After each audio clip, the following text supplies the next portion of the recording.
Well, hello everyone. It is Friday night, so everybody's out partying. It's about 7:45. Got a good long day today, but I think I made some money, so that's always good. So everybody's out partying. I'm working. I don't know, Friday and Saturday nights, when you deliver pizza, you want to be working, because those are the nights. Those are the nights you're going to make most of your money.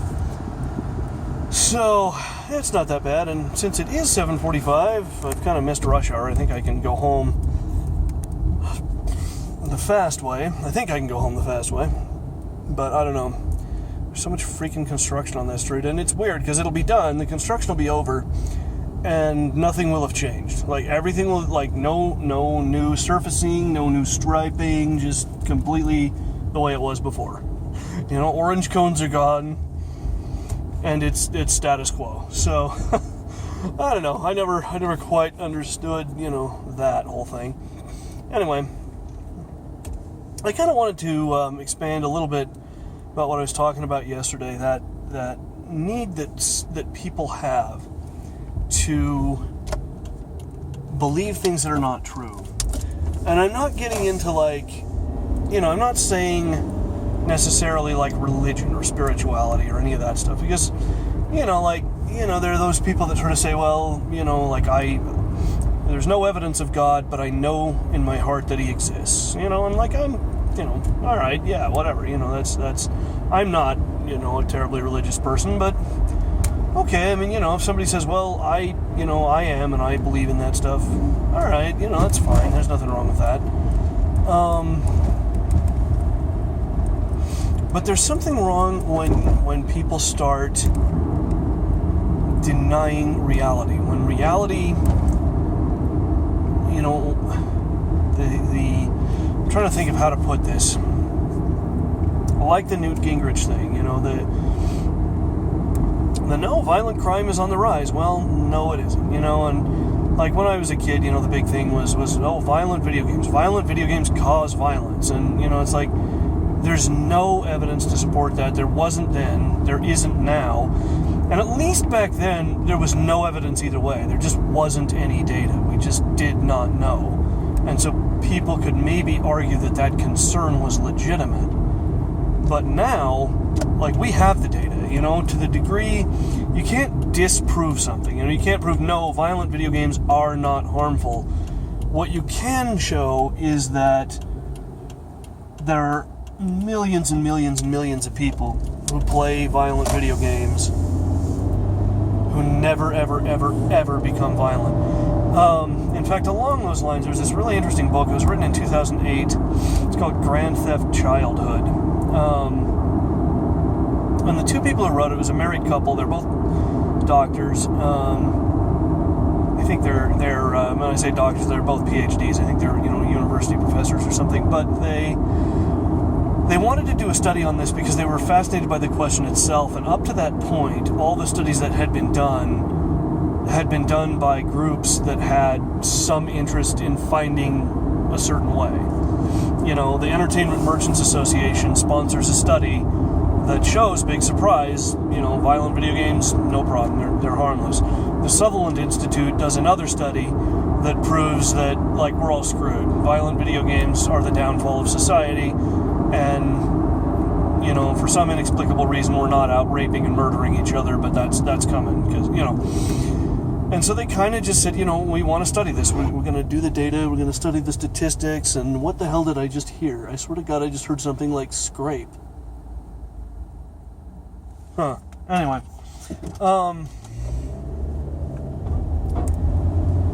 So, yeah.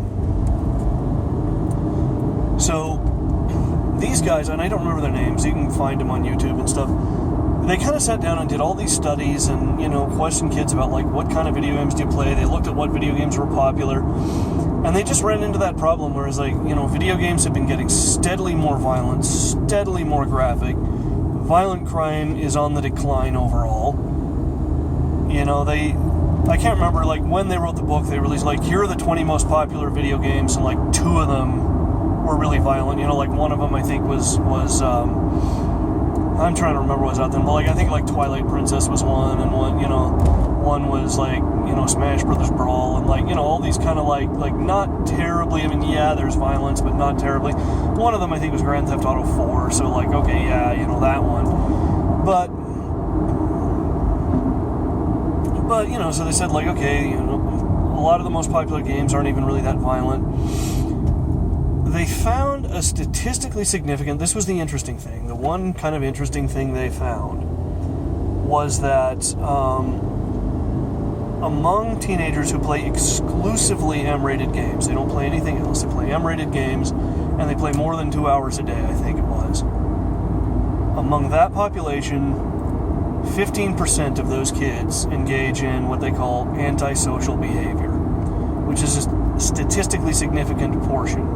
15% engage in antisocial behavior, by which they don't necessarily mean violence, although it could include that. But, it could be like theft, truancy, talking back to your teacher, that kind of stuff. So that's what they found, and that was back in 2008. And since then, there have been other studies done that pretty much all kind of show the same thing. They all just kind of say, there is no link between violent video games and violence that we can find. Like I heard one about, I think I've talked about this, that like there is a temporary increase when you're playing, a really intensely violent game. There's a temporary increase in like aggression, like your adrenaline goes up and all this stuff. And they found exactly the same reaction if you play Tetris on level 9. Same reaction. It's exactly the same thing. So the point that I am eventually coming to, the point that I'm eventually getting to with all this rambling, is that, there's all this data out there. There's just all this stuff. And yet so many people persist in, no, violent video games make kids violent. And, even like, okay, there might be isolated cases, but by and large, no, they don't. No, they don't. The jury is in on this one, folks. Like, no, they don't. And yet with all that information, with all that stuff so readily available, and again, you don't have to take my word for it, like, go look it up, go read the book, go do the research for yourself, and see if I'm lying, see if I'm misinforming you, like, the information is out there, and you don't have to, like, it's not a matter of like, oh my god, I've got to go all the way to a library and open a book and fuck it, I'll just take your word for it. Like, no, you can get online and find the answers to these questions from reliable sources fairly quickly and fairly easily. So, and yet people persist in this, like, violent video games are bad, violent video games are harmful. Like, well, and again, I'm not going to judge every case, but by and large, no, they aren't. And that kind of brings me back to one of the arguments I used to have with people where, they'd say something absurd like, well, I have the job I have because I have a degree, or like, well, you just don't want to go to school and get a good job and earn money. That's just not important to you. And I'm like, having a degree does not mean more money. There is a statistic that, first of all, there are more jobs available to a person with a degree. Okay, that's true. In the aggregate, in the grand total average, people with degrees earn more on average than people without. People with a college degree earn more. I would be a really glaring exception. The average income for a person with an associate's degree is $39,000 a year. Nowhere near, never have been. But, and that's my point. Like, the degree is not what matters. The degree, and they don't want to hear it. They will not hear it. They will not. It's like, well, you just don't want to believe it. You just don't want to believe that there are more jobs available. No, I do believe that. Well, you don't care about that. No. And you can prove these people wrong. You can prove that even they don't believe what they're saying with one simple sentence. Like, okay, let's have, say, the University of Utah issue every Utah citizen a degree. Just there it is. It just shows up in the mail. What's going to change? What's going to happen? Nothing. Nothing will change. Nothing will happen. Imagine if tomorrow I got this envelope from the University of Utah. I'm like, oh, I wonder what this is. Oh, it's a degree. Okay. That's what it is. It's a degree. How nice. What's changed? Like, what's changed? Nothing has changed. What you do in school matters. What matters isn't that you have a degree. What matters is that you are able to obtain one.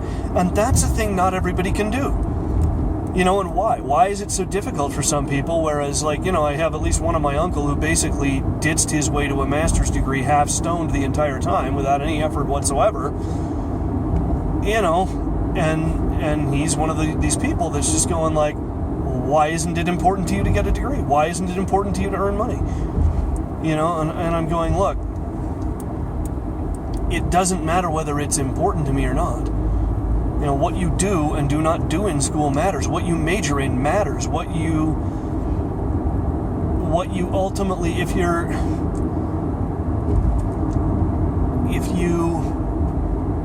can't obtain a degree, if you try to do something and that you're maybe interested in, and then you say, wow, I really can't do this, and that's happened to me, or it's like, this is too hard, I'm not getting this stuff, and other people are, they're getting it, and what that tells me, what I can at least learn from that is, okay, well, maybe this isn't something I should study or go into. And again, people treat that like a choice. They say, well, obviously it's not important to you. And I go, it's the most baffling thing in the world to me. It was, or at least it was until I started reading John Holt. But there again, why is it so important to people to persist in something that is not true, that is not supported by evidence, that is not supported by any kind of, that isn't supported by anything that can be recognized as reality? A degree causes you to earn more money. Degree equals more money. It doesn't. Less than half the adult population, and actually, I'm trying to remember where I read this, because I think it's probably out of date now. I think this was in one of the many books I've read about all this crap. But less than half the adult population has a college degree. I remember reading that, and it's not actually that surprising, because getting a college degree is hard and expensive and time-consuming. And the idea that you should just do it, the idea that you just kind of do this well, okay, where am I going to go to college? Who cares? Eeny, meeny, miny, University of Utah. Fine, who cares? Doesn't matter. Now, what am I going to major in? Eeny, meeny, miny, English. Okay, fine, doesn't matter. I'll just major in something, philosophy, English, whatever, history, who cares? Makes no difference. Then I'll just go and I'll get a degree, and then I'll just sit at home and wait for a phone call to come my way. And anybody who, when they hear you putting it this way, they go, well, that's not what I'm saying. Yes, this is what you're saying. What I'm saying is your ability to function in school matters. Your ability to get something out of it, to be there. All through junior high and high school, I said this, and all through junior high and high school, people treated this like a choice. They said, I said, no, the people who are graduating and getting degrees are getting something out of it. They're learning something. And the response inevitably was, well, you don't want to do that. Yeah, but they want to. They think it's important. You don't think it's important. And, they're proceeding from this lie. And it's bizarre. It's such a strange thing to me, because it's so unnecessary, and it's so why do it? It's a truly baffling behavior to me. But in any event, I am finally home, so I am going to go upstairs, eat some pizza, try to get this video uploaded, and that is the final thought I'm going to leave you with. I will see you guys tomorrow.